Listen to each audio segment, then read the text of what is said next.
Welcome to Real Estate U with Lettiann. Good morning, everyone. Here we are back at Real Estate U with Lettiann, and today we have Conrad Miller. Conrad Miller, thank you so much for being here today. Well, Lettiann, thanks for having me. On this gray kind of morning, but it gave me something to get out of bed for this morning. So. Well, yeehaw, that's good to know. So Conrad is the proprietor and owner, and it's probably another word for that, a Miller law firm. And a locally owned business here in Overland Park. And how long have you had Miller Law Firm? I've been practicing. I got out of law school 35 years ago, so 1983. But I've been various iterations of Miller Law, and I worked for McDowell, Rice and Smith for a while, and was out on my own and did some business. But this probably about 18, 20 years. Has actually been, active practice, back in the active practice of law. So what I would call, active instead of just being a lawyer. Certainly. And what are your specialties? Because you have some niche markets. Well, I do. It's pretty general. My dad was an attorney in Kansas City, Kansas for 50 years, and he always, when I first got my license, he said, "Son, if somebody shows up with a traffic ticket and $100, you got yourself a client." And so I've always remembered that. It's like, yes, so I will do, traffic tickets. I do, some small criminal stuff, not much, but my main emphasis has been on real estate,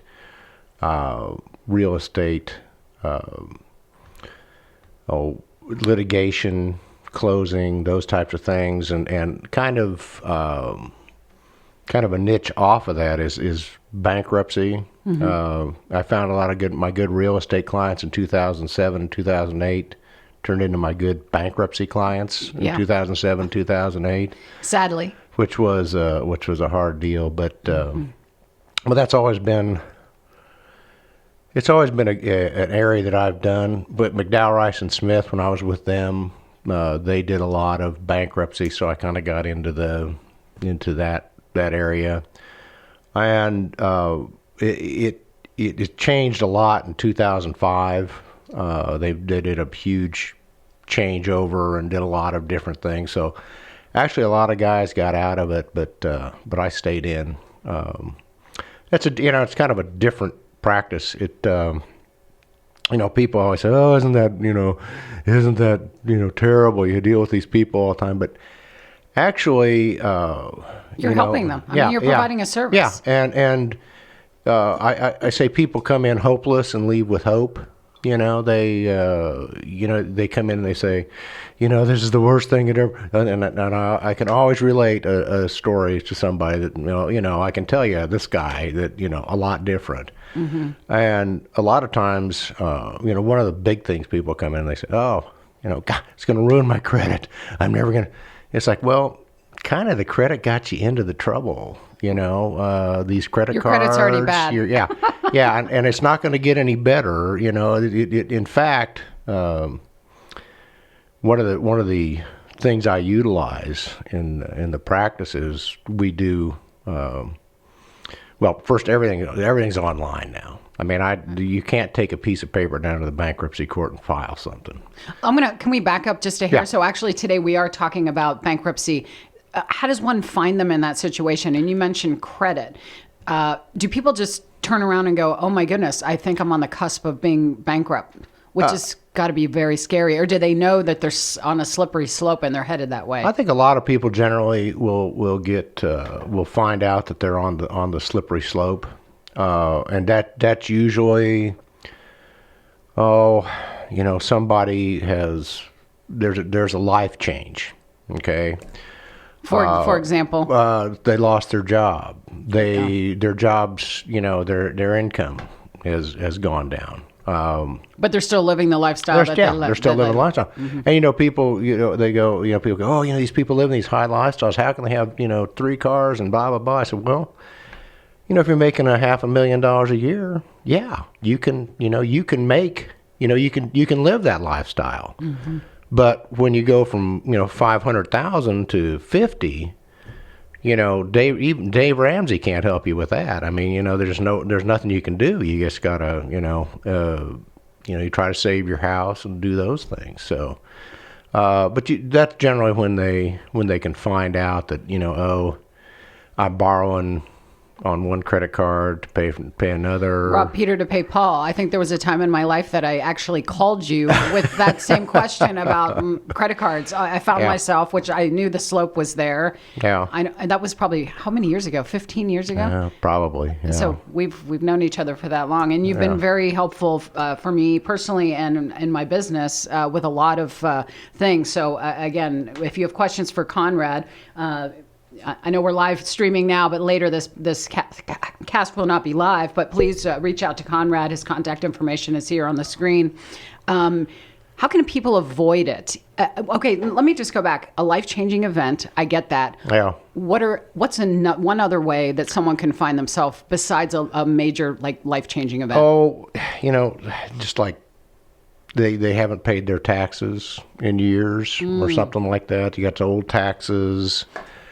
Do people just not pay because they're like rebels? I think can't. They just can't. Okay. And I like I say, I've been doing this for a long time, and I've had thousands of clients, and I've never had anyone come in and tell me, "Gosh, I just want to file bankruptcy." Nobody comes in and says, "I just want to file bankruptcy." That's usually their last option that they're looking at, and they would rather walk across hot coals than file, go. So nobody just wants to. It's just that they have to. And usually it's somebody, the credit cards, a lot of times people will be robbing Peter to pay Paul. They're trying to pay, they're living off their credit cards.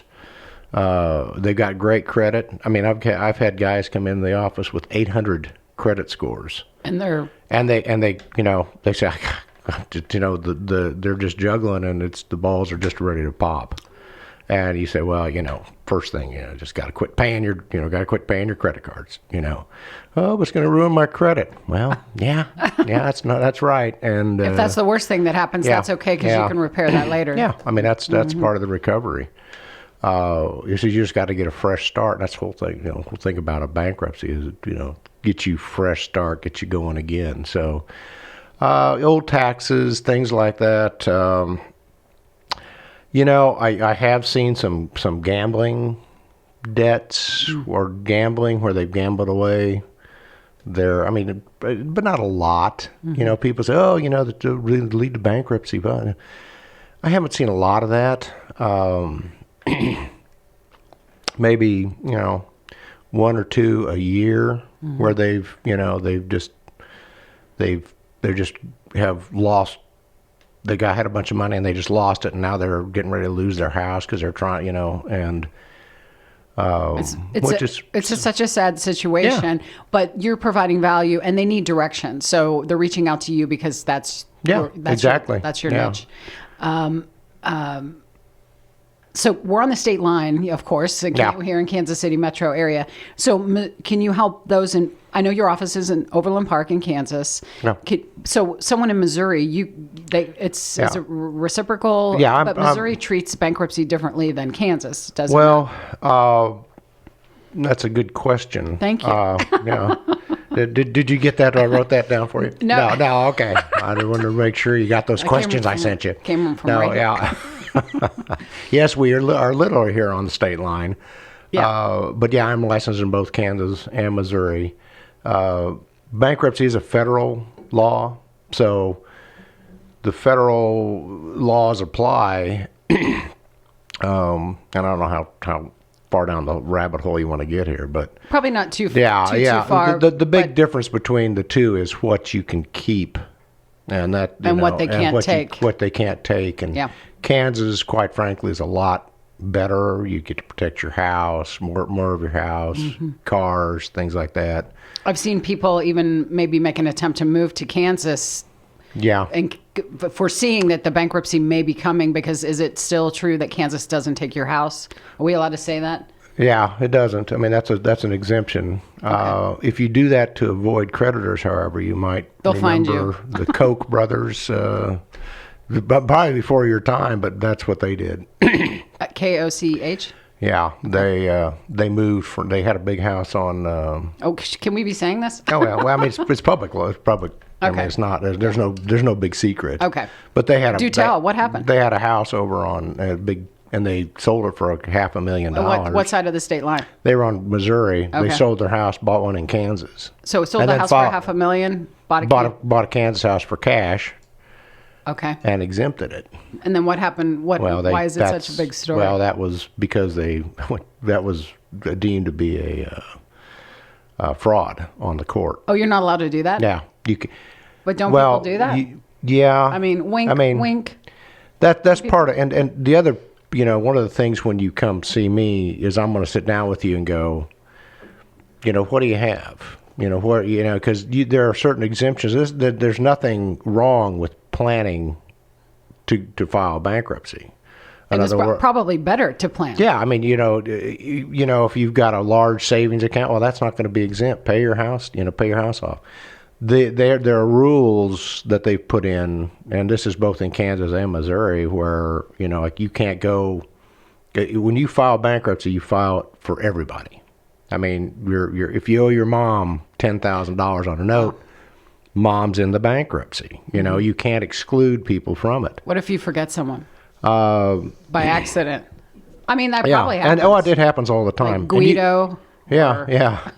Yikes. Yeah. You can't say that though. You can't say. Oh yeah. Well, I'm Italian. Yeah. I can say All Guido. right. You can say Guido. All Yeah, right. so. All right. Yeah. If they. You can include them in later. But that's a good thing, right? Because you're putting all your. Yeah, I mean that's the kind of the idea behind it is that, hey, if you're going to file on this person, you're going to file on this person. You can't just pick and choose. Yeah, and if a lot of people say, well, I'm going to pay my credit card. I got this credit card, and it's I just got $1,000. I'm just going to pay that down and keep it. They don't let you do that. Keep the credit card. Oh. Because there's nothing on it. After you filed. After you file, but the trustees, who are the guys that kind of oversee the bankruptcy, are pretty sharp, pretty sharp characters. Yeah. And they're going to see that, and they're going to go back and get that back. Actually, they get it back from the creditor, and to pay debts. So. How long does the process take? Let's say someone reaches out to you, it's inevitable, they're going to file, and they need to start the process. What happens next? And we have about 5 minutes left, and I'm hopeful you can come back to tell us how we can do the recovery. Yeah. But how long does the process take, like starting, and is it just a disaster for years, or? No, it's the process actually. There's the requirements are pretty few. Okay. What we do is we pull a credit report, and it tells us all your debts, and we can download everything. So the answer is that I can do it in an afternoon. Get it all prepared. Yeah, I had somebody come in a couple weeks ago, and they were getting their paycheck garnished, and I said, well, when's your next pay? Well, Monday. It was Friday. I said, okay, sit down here. You got to get your this. We're gonna pull your credit card, and we filed her the same day. Not ideal. That's not. But it can be done to save your house, save your paycheck, those types of things. I've had them come in. We're being foreclosed on Monday. They've came in on Sunday, and we filed. Why do they wait so long? Just thinking, hoping something will happen. It's just, and they just don't know. It's like, well, if it's foreclosed, again, Kansas, Missouri, different deals. But if it's foreclosed, you're done. So you got to file before the foreclosure sale. You do that on a Sunday, really? Yeah, do you get off the golf course for that, or off the ski slopes for that? yeah. And she came over, or they came over, and we did it. Got the That's a good attorney, folks. That's a real good attorney. Because they had Time is of the essence. Yeah, and they lose their house at 9:00 on Monday. Oh, So, but generally, if somebody comes into me and they contact me and say, hey, I'm having trouble, I'll look at the circumstance, say, okay, we don't want to file until we have to, because we want to make sure that you don't have a savings account or you don't have some non-exempt asset that sitting out there that the trustee can get and sell. So you have some time. I've got clients that wait 2 years, to file. But once you file, it goes pretty quick. It's about 30 days. You see the trustee, and then it's like 4 months you're done. So doesn't it sound worse? Do you find that when people reach out to you and they're like the B word? Yeah. But then you explain the process to them, and it's going to be okay. It'll work out. We'll get this taken care of. Did you find that they're feeling a little bit better about that? Oh yeah. Because usually, that's just a huge weight on their shoulders. It's a life changing event. It's just, and you're just like, and when you say, well, I tell them, once you file, you're bulletproof. None of your creditors are come get me. No, none of your creditors are going to come after you. They can't call you. They can't sue you. They can't do anything. Mm-hmm. So that makes them. They feel a lot better, and and it's kind of on the road to recovery at that point. Sure. They're relieved. Oh my God! I don't have to see if I can find that $300 or $400 to pay the all these credit cards, so I usually say, well, you need to quit paying your credit cards and start paying me. So, put the money where it was going to do some good. That's right. So we just have about 2 minutes left, but I have a little bit of a sidebar. So foreclosed upon homes, do they ever end up on the courthouse steps?